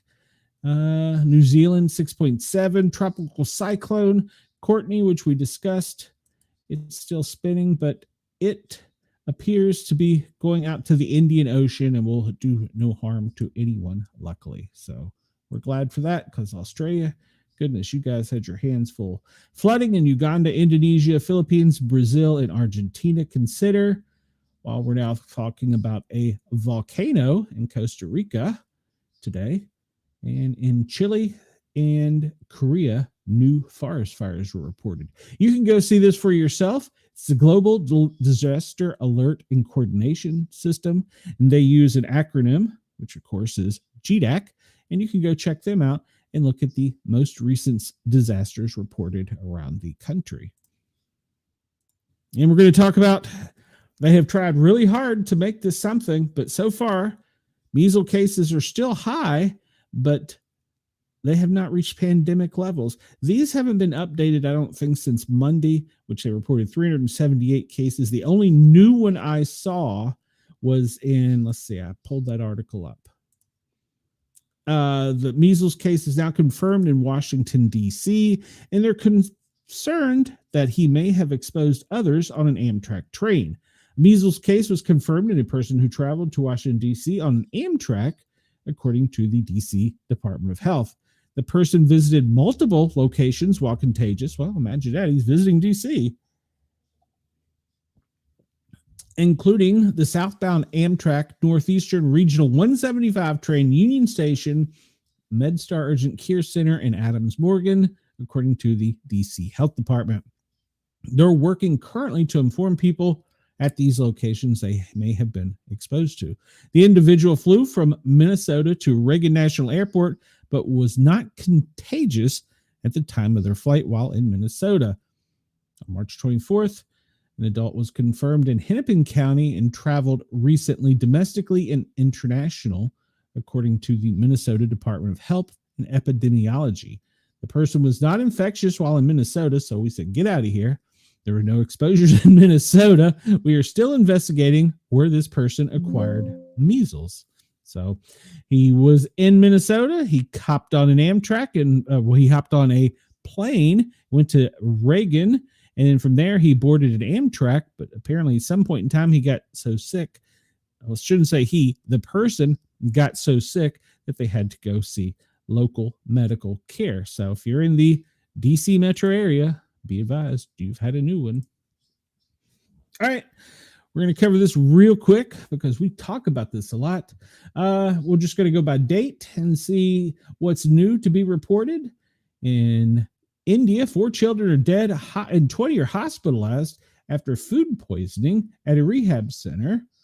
Kansas, the measles states, Kansas measles cases rise to 23 as they investigate link to a regional outbreak. In Ohio, health officials confirmed 10 cases of new measles outbreaks. And so those are new. Kansas and Ohio, those are new for measles. In New Zealand, we have an infection from swimming in Canterbury Lake has been reported. And nothing new there. Nothing new there. What do we have here? Sources: 4 dead, 2 injured following shooting in Pembroke Park complex. That was in Illinois, I believe. Let's see. In India, they're still protesting, and in Turkey, they're still protesting. In fact, travel advisories were just sent out through United States and Australian embassies warning of travel to India or Turkey. In Pakistan, 2 killed, 17 injured in a Quetta blast, which they're calling terrorism, and then 6 killed in a terrorist attack on passengers in Gwadar in Pakistan. Let's see, nothing new there. And in Laos, severe air pollution is causing a problem. If you're in Laos, please wear your mask.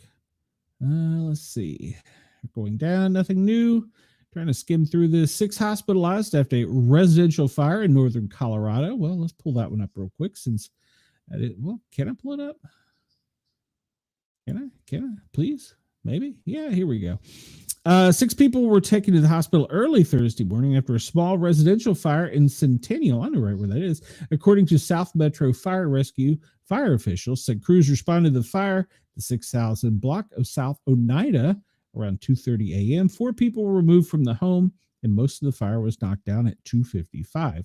Fire officials said after the fire was reported all clear, crews reportedly searched the first floor of the home, ensured the electricity was cut off, and the cause of the fire is under investigation. All right, so they probably received smoke inhalation. It was a fire in northern Colorado. Turkey, a fire killed 1 person at a ski resort. And let's see, that's all. Explosion, fire tears through a house in London. 3 women were hospitalized. I don't remember us talking about that yesterday, so let's look real quick. Firefighters were called to a dramatic scene in Denportford this morning following reports of an explosion and subsequent fire at a semi-detached house. The incident on Grove Street, which broke out shortly after 8 a.m. Wednesday, 26 March, saw 4 engines and around 25 firefighters swiftly contain the blaze. Emergency calls began flooding in at 8 a.m., prompting crews from Departford, Greenwich, New Cross, and Dockhead fire stations to rush to the scene. The first floor of the property was alight. I like that wording, with charred window frames and blackened exteriors visible from the street.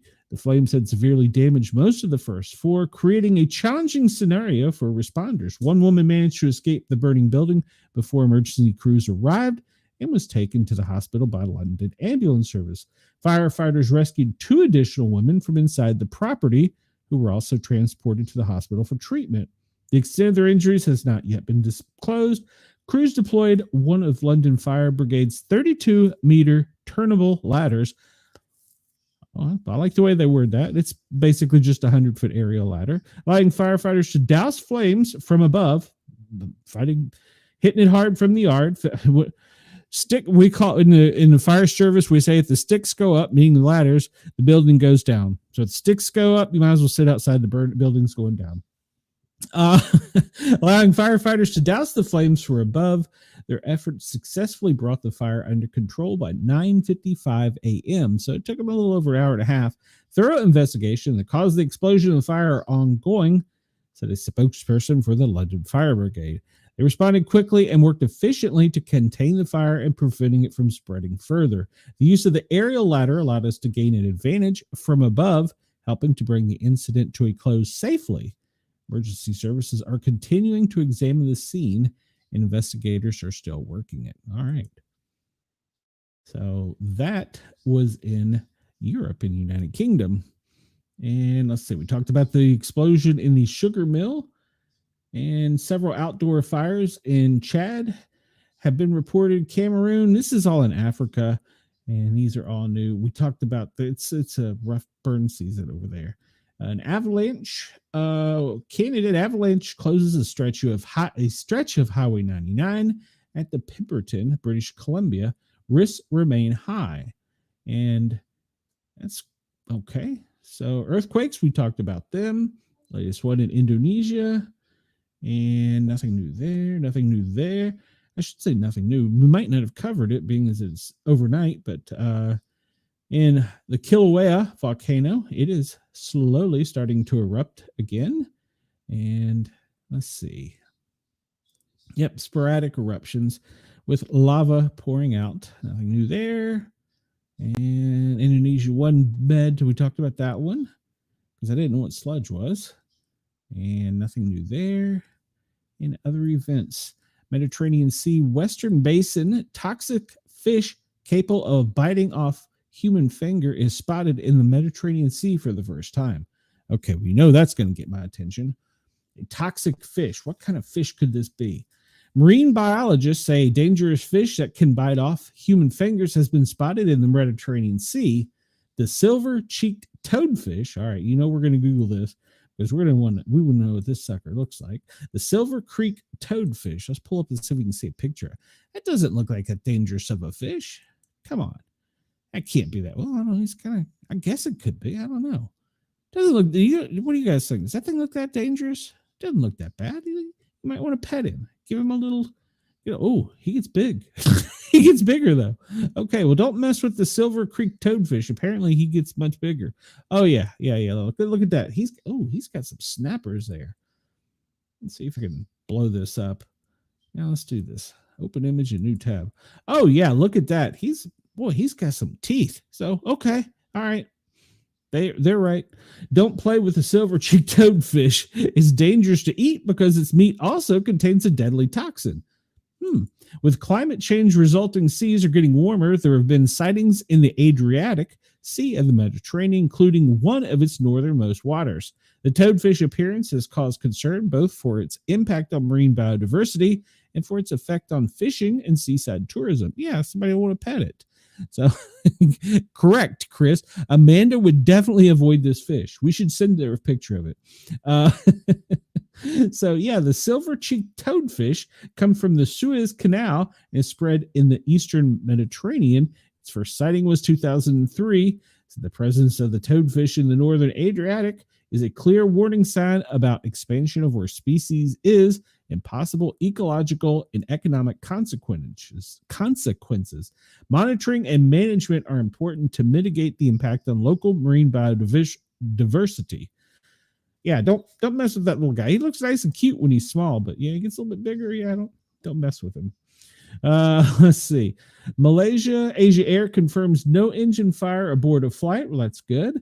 Lithuania, 3 foreign soldiers missing after an exercise in Lithuania. They are American. Yes, we know about that. We talked about the Portuguese man of war in Spain. So yeah, that's serious. And there's been some talk about in Australia, the red fire ants apparently have actually killed one person. Go away, Twitch viewer. We don't want to get your cheap views. So yeah, Australia's had the red fire ant problem. Apparently now with one death, and they're concerned because people are buying so many pesticides on what it will do to the environment. So a Russian cargo plane crashed in Siberia, and it doesn't say how many are dead, but I would assume the crew. And let's see, that's the only thing new there. And Italy. Northern Italy, tour bus falls off bridge, plunging into Po River. 1 person killed, 3 injured. That's not good. 8 people injured following collision in Phoenix involving a city bus. And I saw a school bus wreck in New Jersey. I don't know if that will be covered in this. An injured 4. Egypt, 6 dead after a submarine sinks off the Egyptian coast in the Red Sea. Well, we hate to hear that. Russian ships burst into flame. We read about that.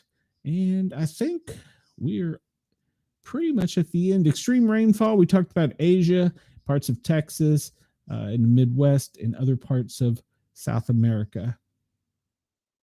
Hail in parts of the United States have been reported as severe. We talked about lightning. This is talking about it being in Greece. Yes, we did cover that.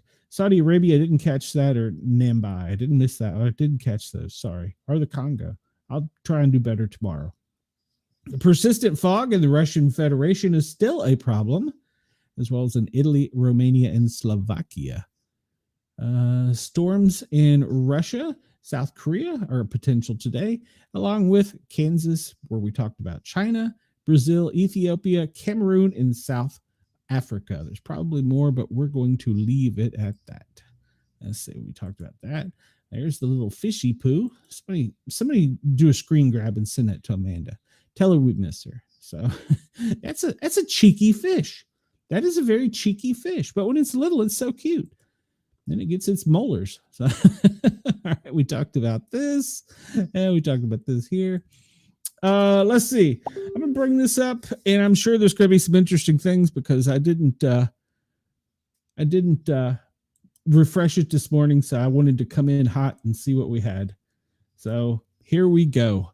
It's the U.S. Interactive News Map. It's a live USA map. I get nothing from this one except for pleasure relaying it to you all. I hit the wrong button there. You need to hit that button over here. All right, so let's see what we can see here. Let's go to where our known viewers are. We'll start up here in Long Island. Let's see. NYPD crime scenes investigate shell casings in a photograph the scene where a 16-year-old was shot and killed in front of 171 42nd Liberty Avenue in Jamaica, Queens. All right. At 2:42 p.m. yesterday. All right. That was after we went off the air. Responding to a 911 call of a minor shot. Okay. Well, minors shouldn't have guns. Bronx had a 1075. 1075 is in FDNY's terms for all hands working. In other words, it's a big fire and they need everybody. And let's see, where is this? This is in Newport. Police have arrested a man following a stabbing, and that is in, what is that, Rhode Island? That's Rhode Island, right? Yeah, that's in Rhode Island. I don't see too much happening up there. And what is this? This is over in Boston. A young man hospitalized after life-threatening injuries from a crash involving a boom truck. Well, that's bad. Boston, a New Jersey woman killed a moped driver and crashed into a police cruiser near MIT. In Cambridge, Okay. Well, sorry for the moped person. Let's skip across here and we will talk about Chris. I don't see any gun violence today. Well, there's a carjacking by taken by a 20-year-old black man. How do they know he was 20? He tried to run her over and fled westbound in Chicago. How do they know he was 20? He could have been 18. Pedestrian was killed in a crash Wednesday in the western suburbs. And Chicago police are investigating a serious crash. I don't see a lot of guns up there, Chris. What happened? You're failing me. You're failing me. We'll zoom down. Let's see if anything's going on West Virginia for Cheyenne. She did report to me last night that they were getting harassing and threatening phone calls in the 911 center.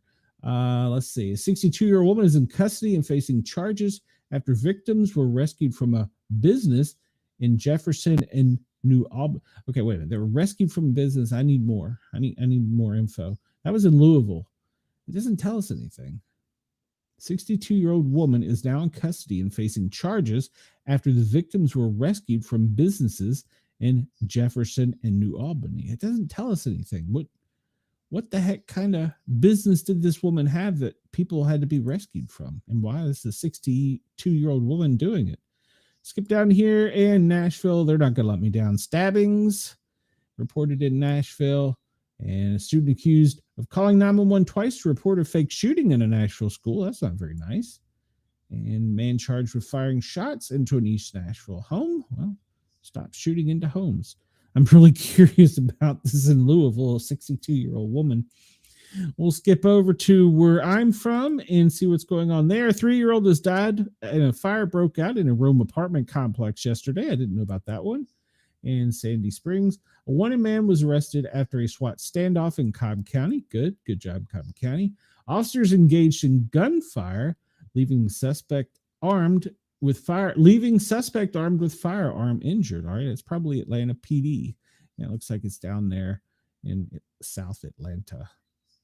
And we'll hop over here, see if there's anything for KG. Let's see, what do we have? And one person dead in an accident involving, according to the Pulaski County Sheriff's Office. Good old Richmond never fails us. They were called to a complex after neighbors heard what sounded like several gunshots. Ooh, that's a new logo. What is that one? Father, child found dead and had been deceased inside their vehicle in an alleged murder-suicide. Where is that at? That is in Hyattsville. That's in Maryland. That's up in Andy's area. Andy, what are you doing up there? Let's see. We'll scan around here. We'll go over where Brenda is and see what's going on up there. Let's see. Police investigate death of a man found near train tracks. Where is that? That is in Abilene. And we go down closer to the border. We see a woman shot multiple times at an East Side bar. Suspect at large, another customer, drove her to the hospital, spitting out and wrecking the vehicle in the process. She made it to the hospital, life-threatening injuries. So she was shot in the bar, and her friend was wanting to save her, so she threw her in her car. I'm going to guess, just wild guess, having been a paramedic on the streets, the woman driving the car probably had consumed an alcoholic beverage or three. She spun out and lost control. They were involved in a wreck. All right. So what's the point of the story? First, don't get shot. Second, don't trust your drunk friend to take you to the hospital. A woman identified as a 61-year-old Delilah Jimenez, who is determined to have drowned. Her death has been ruled accidental. Where is this? This is in San Antonio. And father baby found dead in a possible murder-suicide. This is in San Antonio. We just reported about the one up in Maryland. What's the deal with this? There's more than one there. Let's see. A possible murder-suicide. Yeah, are there several, or am I just clicking on the same one here? This has got to be the same one. There can't possibly, well, I would hope there couldn't possibly be in North San Antonio that many murder-suicides of a father-son. Let's see. Was there anything else I knew I wanted to highlight? Wendell, I don't know if you're still with me, Wendell, but let's hop over. There's nothing in Alabama. Did want to see if it was reported in the Carolinas. Let's see. Shooting after suspect fires on deputy and alert knockdown. Okay. Nothing. They don't have that reported yet. So And over here in the California region, let's pull up real quick. Possible shooting, LAPD responding. I was going to see, I thought there was a story, man shot by LAPD during a standoff. LAPD is always a hotbed. What could this one be? 13-year-old driver killed in a fiery crash in Fresno County. His body was identified by the coroner. San Francisco, a one-alarm fire originated in a kitchen has been contained on Warren Drive. They'll be in the scene for about an hour, mopping up. Yuba City, one person was arrested after a student was stabbed at a Butte County high school. What is up with that? We see there's several fires in Seattle.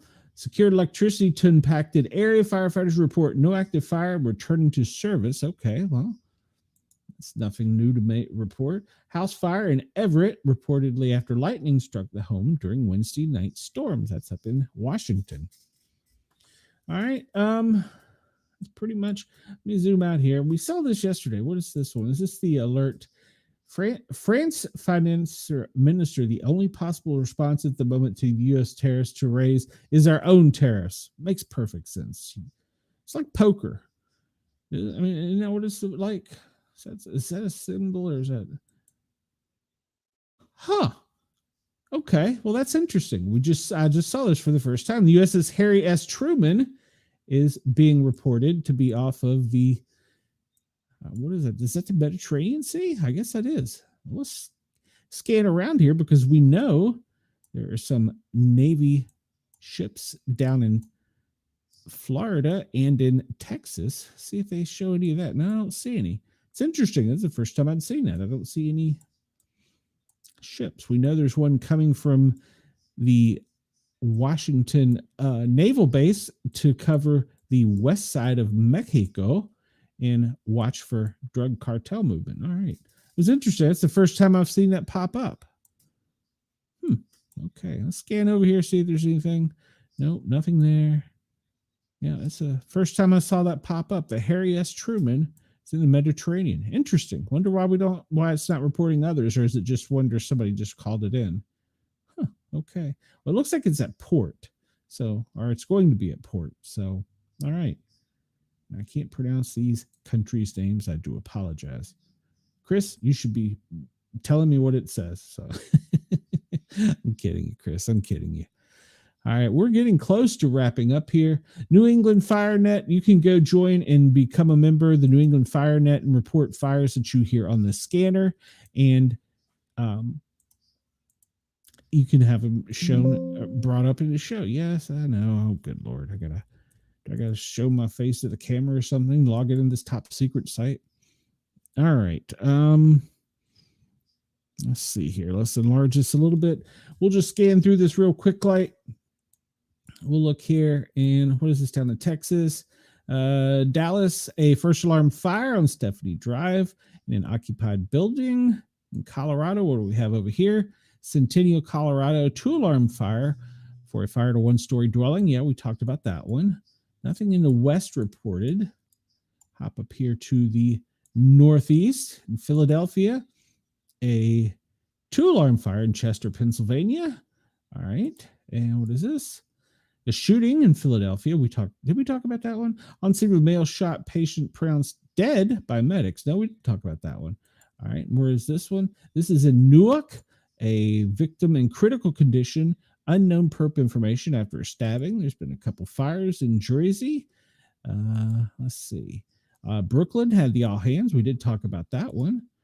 And where's this? Bronx. There's a fire knocked down, but they've called for the hazmat unit because it was an e-bike. So we got to be cautious with the e-bikes. And let's see. Scanning around, we'll see what these are. Construction accident in Everett for scaffolding. Person fell from the 3rd floor and multiple injuries. Peabody. It's a motor vehicle accident. Okay, so several people injured in that. Just scanning through, that's pretty much the opposite of that. I hope that we can help them continue to grow by our audience supporting and calling in things. And I'm going to investigate if there's any way to find out about fire services down under, because I would like to know. All right, we'll pull this up real quick. This is the United States. It shows turbulence and it shows restricted airspaces. Of course, we still got the one around DC. This one off of Mar-a-Lago. I do not know what this line means, though. What does this line mean? So this line means that there should be no unmanned. That's just weird.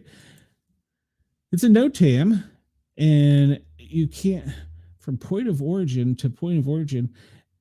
Okay, because they're issuing it for unmanned aerial vehicles, and it goes from what looks like Mar-a-Lago. Let's zoom in here. See where this is. This starts. This has got to be for a rocket launch. There's no way this can't be for a rocket launch. This has got to be. So they're keeping it unmanned. There's VIP. We can pretty much figure who the VIP is. Probably Melania or one of the first family. There's for the baseball game tonight, the air show in the Keys. But yeah, this has got to be a rocket launch because it goes.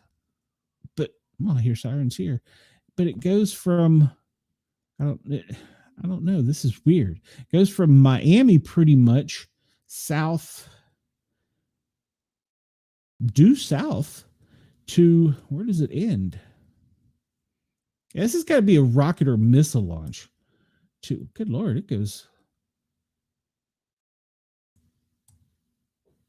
goes south all the way to, where are we at? Zooming in here. Chris, what continent are we on? This is in Asia, isn't it? Zoom out, zoom back in. So it goes all the way over to here. So this goes all the way around the globe, a flight restriction in that one, just several mile radius area. That's very interesting. That's got to be a missile launch. That has to be a missile launch. And they don't want any unmanned aerial vehicles in the area, and I'm sure there's going to be NOTAMs put up, but that I've never seen that, so that's interesting. That's got to be a missile launch. Hopefully it's a test, unless they're issuing it maybe because North Korea is going to fire something off. My geography is horrible right here, so sorry guys. Pretty sure that's Laos. I'm not sure. I'll have to look that up because that one is perplexing me. I don't know where that is and why there is a straight line like that across where you cannot fly in it. So you have to, obviously, most of the flights would go from here to here. There would be very few in this except for maybe over Europe, going into Asia. So yeah, I really have no idea what that is, guys. That one's new to me. I've never seen that in all my years of watching things. So, and we see that the space operations are more limited than they were previously, because previously to that, it was a much larger area, but now it's just over north of Fairbanks. So, all right, we need to start winding down. If we can figure out what that is, I will get back to you on that. And looking real quick at Bitfinder, we find that there are several attacks going on constantly, as they always are, pretty much from Asia, Russia, all aiming at the United States. Down under, it looks like you're pretty secure, but right now the attacks are pretty hot and heavy on the United States, as always. So, all right, my friends at Radio X Australia, thank you. Please come over, like, follow, share, and subscribe to the Paranormal Guys. Guys is spelled with a Z on YouTube. Please come over and share and subscribe. I need your help in gaining subscriptions so that we can continue to grow the fan base. We're trying to get to 1,000, so I need your subscriptions. Everybody on Yerg's Radio and Rainbow Radio, I encourage you to come over as well and join us because, we're just good guys. And, then there's Brenda. So, yeah, everybody should come over and join the chat and the fun. I missed some comments in the chat right here. What did I miss? Smartphones suck. Yeah, okay. Brenda, are you at the airport, Brenda? What? You're not flying to Atlanta, are you? Good Lord. Please no. I'm not in Atlanta. Go ahead, fly to Atlanta. There you see that. All the cyber attacks with the attacks, infections, and spam. We'll wind up real quick. I found a new map that is kind of cool, but I didn't get to it today. It's trains of North America. You can track on a map and see if they're on time, late, or just where the heck are they. So I found that and was going to share that. Otherwise, that's the only thing new I had. We didn't make it. I know Wendell hates it. We didn't make it to sports. Okay, Rainbow Radio timed out, so we lost connection to Rainbow Radio, but we are still live on Jurg's radio. Okay, so Jurgs, if you're listening, we timed out on Rainbow Radio for some reason. So the other thing we didn't talk about, and I'll just hit it real quick with my regular group, is a Marysville Police Department officer was killed. Officer Osmar Rodart was killed in the line of duty yesterday during SWAT team operations in California. We'll talk more about that later. Tomorrow maybe. And to date, there are no more firefighter deaths, which is always a good thing. All right, I'm going to wrap up and get out of here because I know you guys are tired of hearing me talk, and well, I may actually be tired of hearing myself talk. So I have no more shows scheduled for this week except for tomorrow. We have the normal Daily Gazette. Other than that, we won't have a show until the following Monday. So we will be off the weekend unless there's some breaking news or something exciting happens. Everybody have a great day. A safe day. I hope that your day goes well, and we will see you. Denise, thank you for hanging around. I really appreciate the support, and I'm trying to find my sound button here. Here we go. I think Mix is messing with me. As I tell everybody, in case I don't see you, good afternoon, good evening, and good night.